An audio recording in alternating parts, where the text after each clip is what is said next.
বিসমিল্লাহির রহমানির রহিম। ইরানের যেইভাবে ইসরায়েল আর যুক্তরাষ্ট্র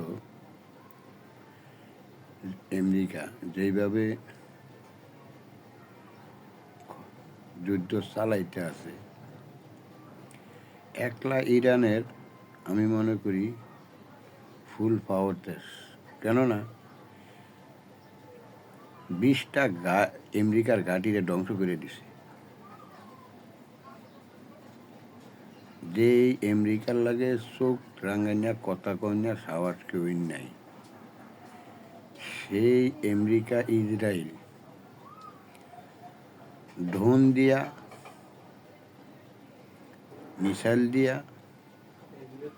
ধ্বংস করে দিছে। আমি মনে করি এই মুহূর্তে যত মুসলিম কান্ট্রি আছে, সব মুসলিম কান্ট্রি এক হয়ে এই বিধর্মী যারো এই খ্রিস্টানেরে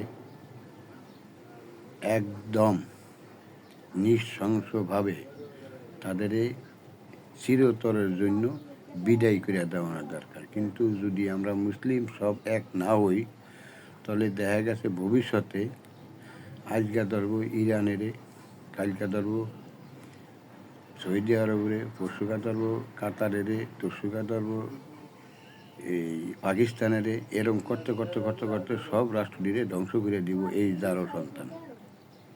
কিন্তু আমি এই মুহূর্তে মনে করি সব পৃথিবীর বুকে যত মুসলিম কান্ট্রি আছে, সব একতা হয়ে এই জারো